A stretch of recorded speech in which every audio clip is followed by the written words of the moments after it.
Арыбаңыздар урматтуу телекөрүүчүлөр. Сөздүн көркү көрсөтүүсү сиздердин назарыңыздарда. Бүгүнкү көрсөтүү кыргыз тилиндеги макал-лакаптар, идиома, фразеологизмдердин түпкү маанисине ылайык колдонуу жөнүндө. Илгертен адам баласы сөзгө өзгөчө маани берип келген. Ал муздактан бери сөздү masalan Hristiyanlar bu Kuday'dan gelgen degende aytatta.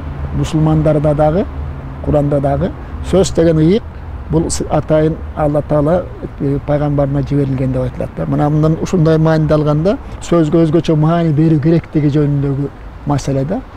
Mana Torat'ta, Bibliyada degende söz болгон, ал söz Kuday'da болгон, ал сөз Кудай деген сөз болгон, анысы эчтеке башталбайт, анысы баштоого да болбойт деген менен башталат да.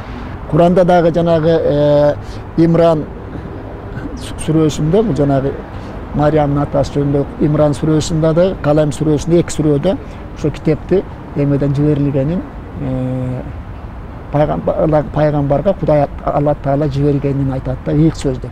Ал түгүл Кудай деген сөздүн өзү дагы сөздөн чыгат дегенди айтып атат да. Бассал каражаттарда иштеген калемгерлер, теле радиода иштеген журналисттер абдан этиеттеп, анан даярдык менен мурда даярданып алып сүйлөш керек да.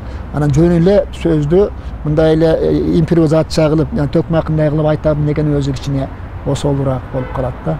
Бул өзү буга болбойт. Буга сөзгө абдан олуттуу маани берип, бизге окшогон калемгерлер да, ана даярдык менен сураган кишинин дагы даярдап алып туруп, анткени элге жайылабыз да. Ушкандай деген сөздүн маанисин, маңызын сурап атканда, ошо киши айта алабы, ошо элге жеткире алабы, ошо элдин ошону баалай алабы деген менен караш керек да. Идиомалар деп коет, баягы филологиялык тил менен айтканда, макал-лакаптар, фразеологиялар, буларга аябай мунун ар биринин эмеси бар. Чыккан тарыхы бар, таржымалы бар да, таржымалы бар. Эмне себептен чыкты, кандай себептен чыкты дегенде, маселен Солокондун бүркүтүнө жутунуп десе, аны бул эмне деген эме, өтө ачык көздүк деген сөз да. Ал деген анын тарыхы бар да. Солокон деген бүркүтчү болгон, анын бүркүтү ушундай мыкты таптаган, анын бүркүтү көрүнгөндө ала берген, акырынан ошонун аркасынан жанагы өлгөн дейт да. Ушун бул баягы ошонун сөздүн өзүнүн тетиякты таржымалын билиш керек. Ар бир идиоманын жоосу эменин да. Эркек айтчу макал-лакап бар, аял айтчу макал-лакап бар да. Бул эркекке гана мүнөздүү, ошолор гана колдончу бар. Аялдардын макал-лакабын колдонгондо бул өзү кээде осол болуп калат да. Маселен, алажыкты аттабайт деп коет. Баягы бирөө айтты ушундай да. Чоң жазуучулардын бирөө дагы ушинтип айтты. Бу bir жаш жүрөт, 80ге чыккан абышкан библия өтүп атса, анан бирөө айтты, бул киши ала жетип актабайт деп атат да. Эми бул эркек киши айтып атат, чоң акынга айтып атат да. Ал деген бул ала жетип актабайт деген эркекке тиешелүү эмес, аялга гана тиешелүү да. Аял качан башка эме кылып койсо, теги никесин бузуп койсо, анан кийин сен ала жетип аттаң, адал болсоң деп сынаганда. Бул аялга гана эметет. Анан эркекти ала жетип аттабайт деген айтышыбыз. Мына маселени айтып атам, жанагы эки сөздөн да. Мондай макал-лакаптарында дан эткеттеш керек да. Эмнени сойсо дагы касапчы сойсун деп айтат. Бөдөнөнү сойсо дагы касапчы сойсун деген сөз бар. Унутуп калдым, билчим бирок эмне эле азыр. Бөдөнө болуш керек да. Малды? Бөдөнөнү сойсо. Малдыбы? Бөдөнө сойсо да касапчы сойсун деп айтат. Чымчыкты сойсо дагы касапчы сойсун. Чымчыкты. Тоокты сойсо дагы касап сойсун дейт. Чымчыкты. Азыр чымчыкты сойсоң дагы касапчыга сойдур деп ушундай айта берет биздикилер да. Бул деген туура эмес. Анткени чымчык деген адал эмес. Анын чымчыктын арамы бар да. Masalan, жылкычы чымчык деген ыйык, аны сойбойт. Чабылекей чымчыкты сойбойт. Алар деген мүмкүн эмес. Аны жебейт кыргыздар. Жей турган, адалдап жей турган гана чымчыктар болот. Мисалы, бөдөнөлөр, кара боорлор, бул чымчык эмелер да. Жей тургандарды аны соет да. Колуңан келбеген ишке аралашпа. колуңан келе турган гана ишке аралаш деген сөз биринчисинен. Анан кийин тапшырганда дагы бөдөнөнү сойсо да касапчыга сойдур деген болсо, иш тапшырсаң дагы билген кишиге гана тапшыр, билгенге тапшырба деген сөз. Мунун эми ар кандай контексттеги маанисине караша кете берет да. Бирок негизги контексти, мааниси баягы кесибине жараша, билгенине жараша иш кылдыр деген эле сөз. Сөз баккан ишкыбоздор, сөздү көпчүлүккө жайылткан журналисттер сөзгө олуттуу мамилеси зарыл. Кыргыздар мынтип коет, сөз баккан деп коет. Сөз баккан деген сөз бул калемгерлерге эле тиешелүү эмес, бул чечендерге дагы тиешелүү, төкмө акындарга да тиешелүү. Сөз багат, бул кадимкидей эле багылыш керек да. Сөз деген жандуу нерсе. Аны багып, анан папестеп турбасаң, ал дагы көрүнбөй калат. Ошон үчүн чоң акындар, чоң жазуучулар сөздү аябай эсилдеп, таап, анан кийин ушундай сүйлөшкөн. Чоң журналисттер ушундай атайын даярдыктар менен канча күн, маселен жанагы эмелерде көрүп жүрөсүңөр го, борбордук Орусиянын борбордук телевидениесиндеги бир берүүнү даярдашса, алар бизчилер эле көчөдөн кармап алып жасабайт. Алар деген 1 ай, 2 ай бою жасап, даярдап, анан кийин чыгарат да. Мындай даярдык ушу бизде, биздин ушу телеберүүлөрдө, радио уктурууларда ушулар кичине кемчилик болуп, анан жанагы сөзгө маани бербей атабыз да. Эртең менен турганда радиону коюп коем да. Ошондо айтып атат кабарчыбыз. Биздин экөөбүздүн досубуз да, жолдошубуз. Тиги бул азыр жаңы элитаны тиги түзүлбөй атат, ошону тиги партиялардын, оппозициядагы партиялардын дагы, анан эмегеги бийликтеги партиянын дагы жетекчилери моюндарына алышты, ушундай дейт да. Ушундай дейт да, моюндарына алышты дейт. Анан дагы жөн айтпайт. Ошондо айтып атат, тиги бийлик партиясындагы Чыныбай Турсунбеков дейт. Тиги ушул айтты, моюнуна алды дейт. Анан мен ойлоп койдум, эми ушул сөз мына бүгүнкү эртеңки силеги сөз. А моюнуна алды деген сөздүн кыргызча маанисин билиш керек да. Моюнуна алды деген сөз, ал күнөөсүн моюнуна алды дейт. Моюнуна алган сөз, бул сөздүн этимологиясын изилдеп көрсөң, ал моюнуна алган киши моюнуна камчысын салып, же болбосо моюнуна тиги курун салып, тиги мен күнөө кетирдим, кандай жаза берсеңер болот деп эметкен. Анткени сыйыртмак салып сүйрөтүп өлтүргүлө, ошо дарга аскыла деген сөз. Моюнга алуу деген сөз, күнөөсүн моюнуна алуу. Моюнга алгандан кийин курун салат, же болбосо камчысын салат моюнга. Ал деген кур салгандан кийин демек арканга моюнуңа арка менен сүйрөтүп өлтүрсөң бол, же дарга асып кой деген сөз. Бул абдан чоң күнөө кылганда гана моюнга алат да. Моюнуна албай коюн дейт. Күнөөсүн моюнуна албай коюн дейт. Мына бул анткени моюнуна алганда чоң жаза алып калат да. Мунун контексттери көп да. Кыргызча эми моюнду ашып жүрдү десең, ал өзү колтук ташып жүрдү дейт. Моюнду ашып өстү десең, бул башка таптакыр. Мына ушуну билбегендиктен анан Чыныбайлар болсо тиги жаңы элитаны түспөгөнүн моюнга алышты дейт. Сөз таптакыр мындай туура келбей калып атат да. Бул өзү биздин жалпы катабыз, биздин баягы келаткан катабыз да. Маселен, биз илгери эле мен бир нерсе өзүбүздүн эле жазуучуларды алайынчы, чоң академик болгон жазуучуларыбыз, улуу жазуучуларыбыз да. Түгөлбай Сыдыкбеков деле, Чыңгыз Айтматов деле, маселен, Енисей деген дарыяны, бул Енесай, биздин кыргыздын Енесайы болчу, Енесай деп ушундай терминге киргизишти да. Эмени киргизишти да. Бул ошону менен эле Түгөлбай айтып атса, Чыңгыз айтып атса, чын Енисей эмес эле бул биздин кыргыздардын Енесайы турбайбыз деп, Енесай деп айтып кеттик. Азыр ушундай кабыл болот да. А чынында андай эмес ал. Ал деген баягы алардын филологиялык терең семантикасын, сөздүн семантикасын билбегендиктен Енесай деп баягы уйкаштырып эле Енесей дегенге Эне дегенге уйкаштырып коюшту, орусча транскрипция жасалып. Ал чынында ал Энли сай, Эндүү сай, туурасы кең сай, туурасы кең дарыя деген эле кыргыздын эле эски сөзү. Бул Эндүү сай да, Энли сай. Бул орус транскрипциясында тиги мындан 400 жыл мурда эле жана орустун тарыхчысы Миллер деген немис окумуштуусу жазганда ошол эмелердин жергиликтүү элдерден Энли сай экенин, анан ошону трансляция Эни сай болуп жазылып калганын айткан да. Демек бул Ene sayı emес al, enebizin sayı emes al.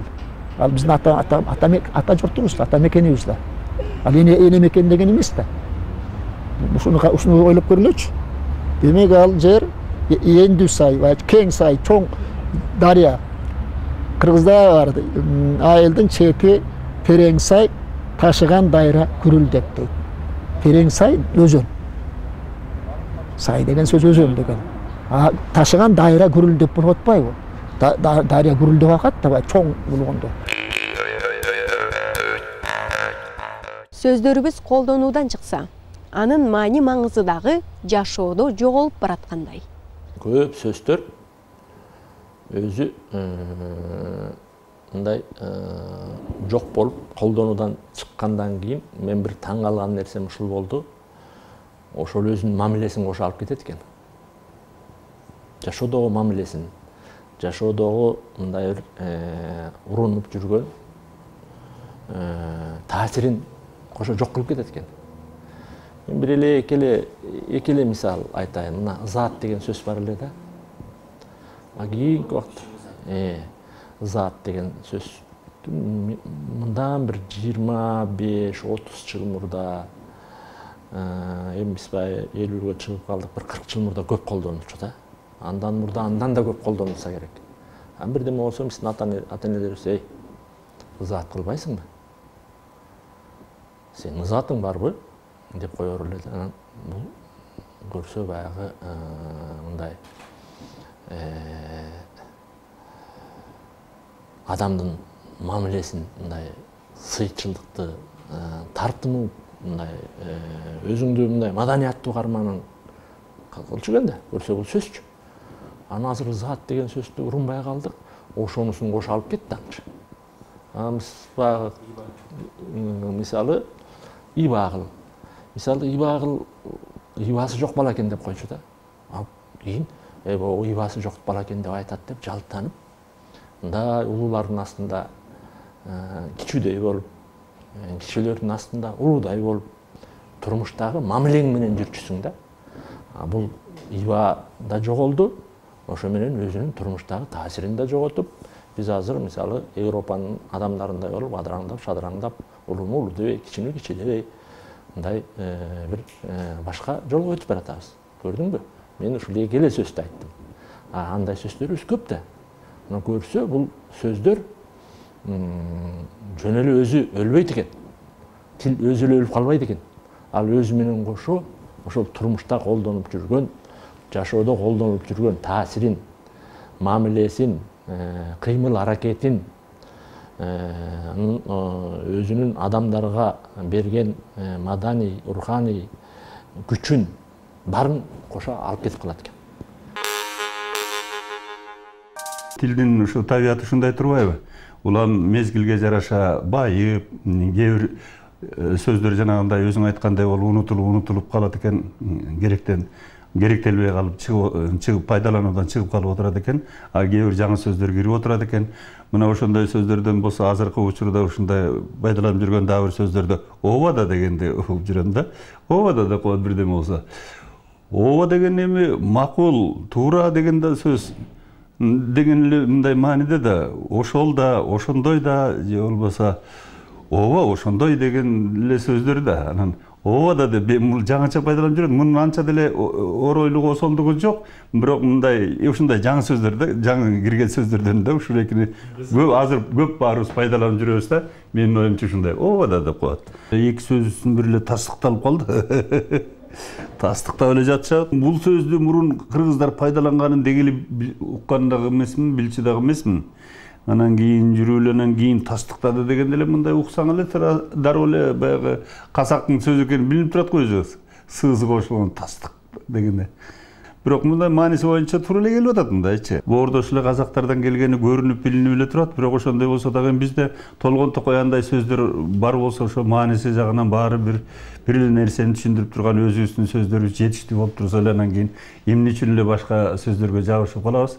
Тактады, такталды, аныктады, белгиледи деген көп эле синоним сөздөрү бар. Мисалы үчүн кыргыз тилинде ушундай бул жагынан жетиштүү эле сөздөр бар менимче. Анан болбой эле ушу тастыкта дагы бар. Ушу жеңил болуп атабы азыркы элдерге ошону айта салыш. Сөз менен иштеген кесипкөйлөр ушул жагына ушинтип эле бир сөздү таап алса эле ошол экини бир жаңылык ачкан менен ошону көп жерде оң келсе деле келбесе деле ошону пайдалана бергенде оңтойсуз болот экенде кулакка дагы көп анча мындай жакшы угулбайт.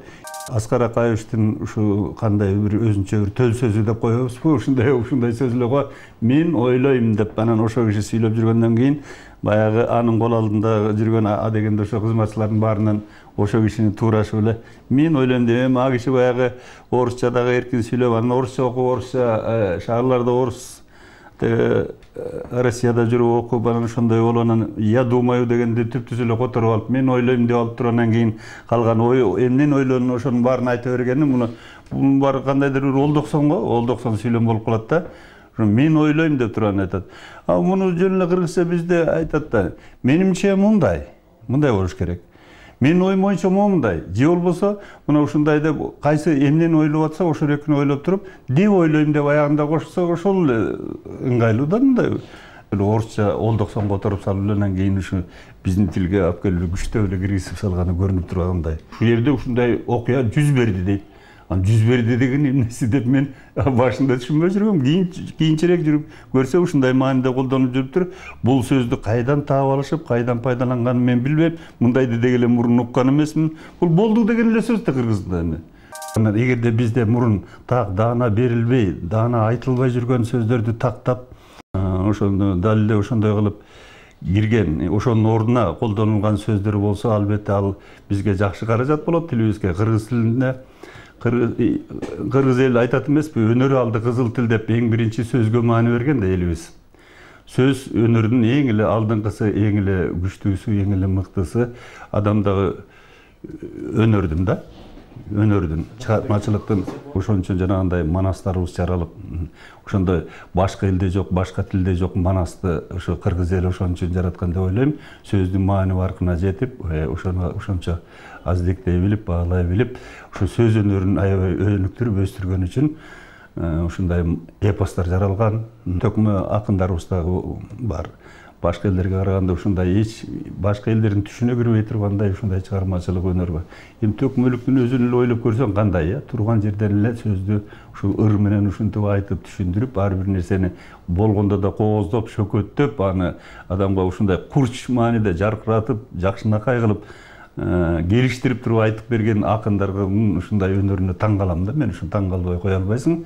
Тил казынасын бир тазалап айтып дегендей кээ бир оңтойсуз болгон нерселерди жанагы таштанды сөздөр деп коебузбу билбейм. Же бир жактан таап келген сөздөрбү кандайдыр ошолорду бир кандайдыр бир мындай оң менен колдонсок да, бир оңтойлуу болсо, туура болсо, орду менен ошондой колдонсо жакшы болот го деп ойлойм да. Биздин сөз байлыгыбыздын арбыганы албетте жакшы нерсе.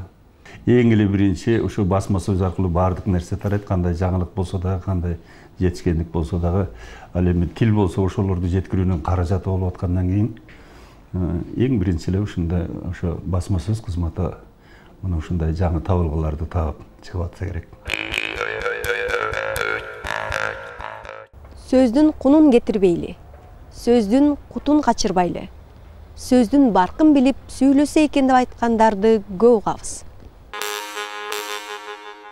Тил маселесине келгенде эле башка улуттун элдери кыргызча сүйлөп койсо, эки ооз сөз сүйлөп койсо эле ошого сүйүнүп эле ошону кечке пиарит этип, ошону кечке окуймун андай кыргызчаны үйрөнүп алды, 2 айда үйрөндү, 1 айда үйрөндү, ой укмуш үйрөнүп атат деп эле ошону экрандан түшүрбөй эле ошого сүйүнүп, эрдик жасап койгондой бир укмуш көрсөтчү болдук да.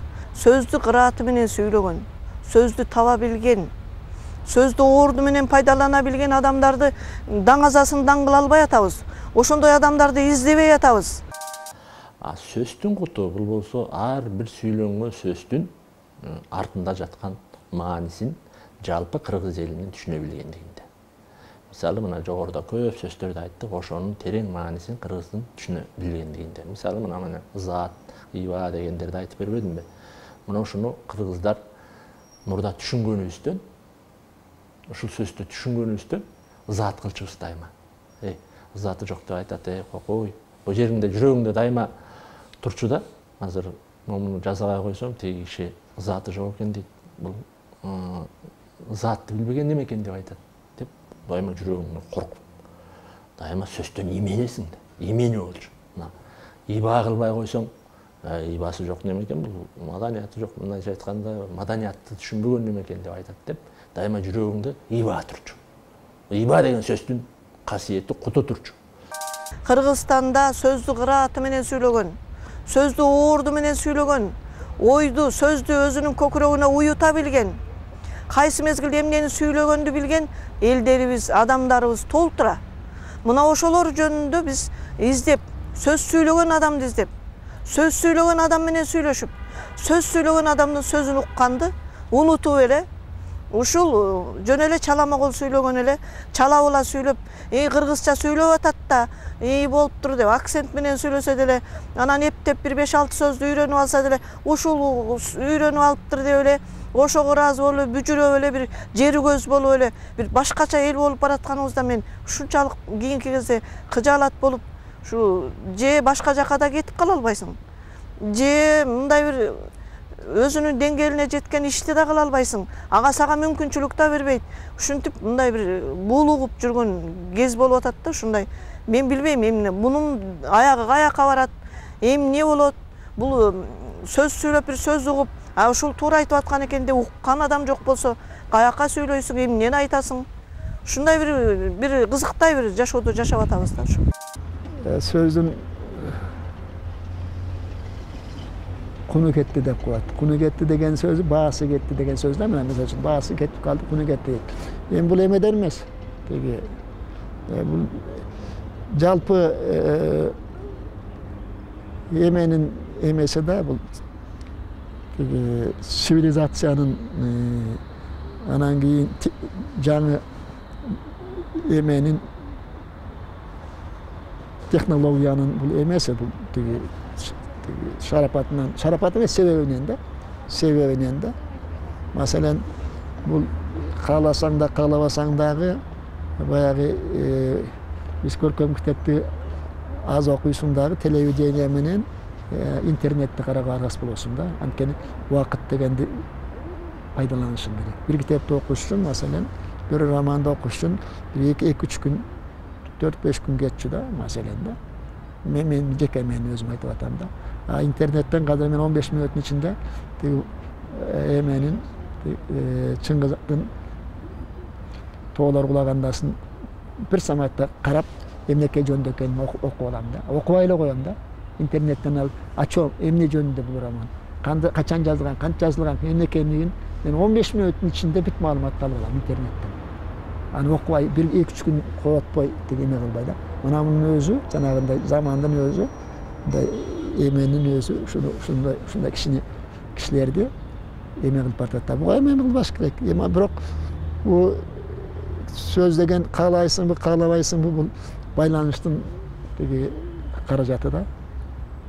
Адамдар менен мамилелердин бүткүн байланыштын эң мындан башка каражат жок. Эң чоң каражат да сөз. Анан сөздү качан болбосун аны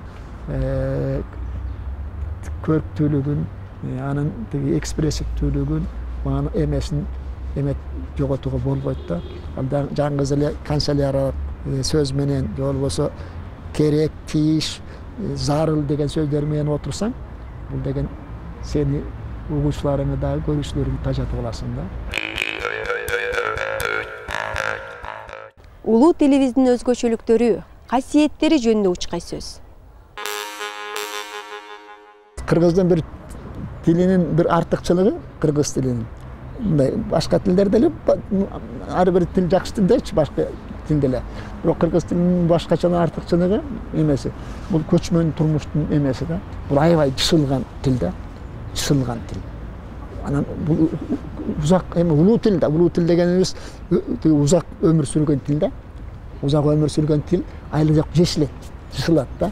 Анан ошон үчүн кыргыз анан ошо көчмөн турмуштун өзү сөздүн мисалы үчүн абдан эмени талап кылат. Көчмөн турмуш, анан жоортулдук турмуш, жоопкерчилик заманда.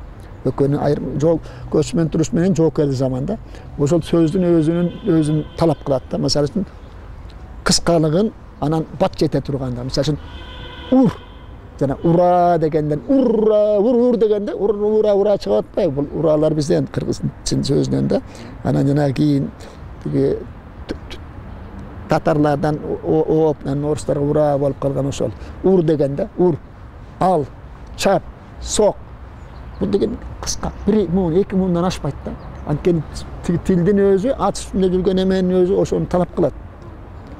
Анан кийин бабырап сүйлөп, ал жерде ат үстүндө сүйлөсөң сөзүң угулбайт. Жел борон болуп атса, жел уруп атса уруп кетет.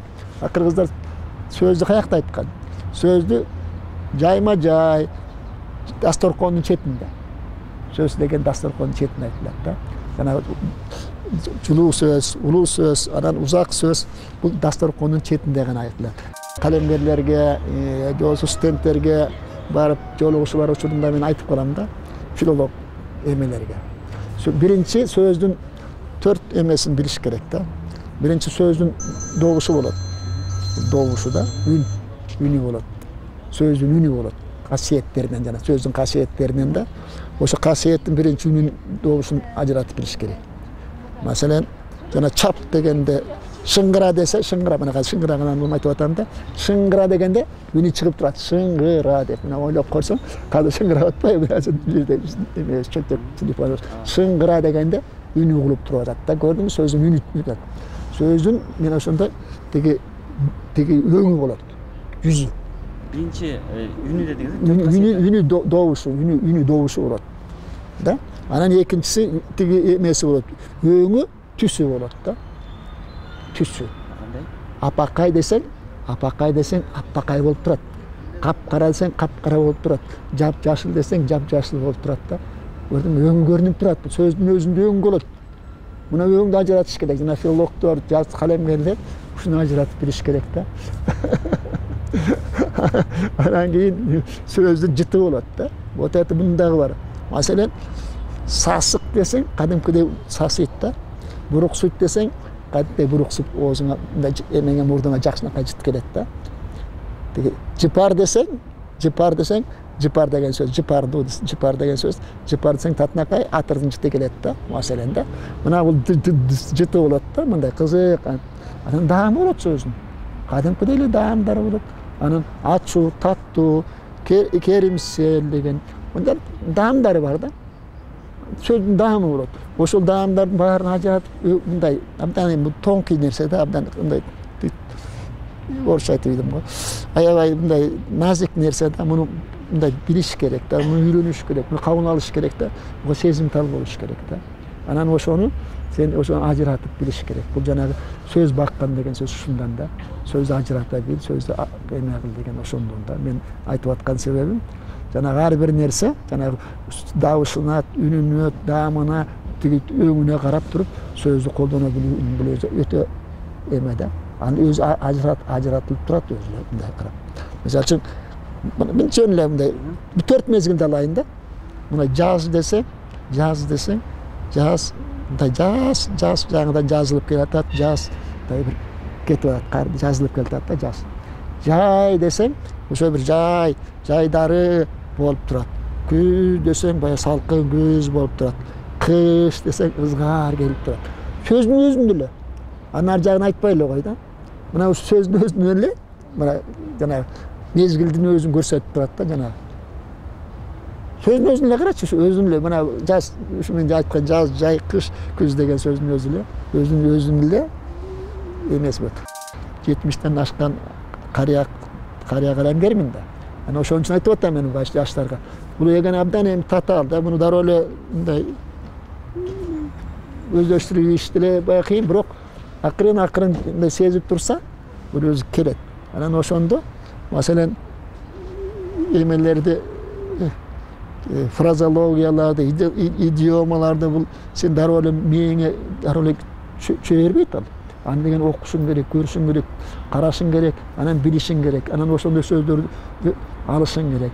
Маселен жалкоо, аябай жалкоо дегенден көрчө, ушинтип айткандан көрчө, атасынын узурайына жатып ичер деп койсо, ал жатып ичер деген сөз башка да.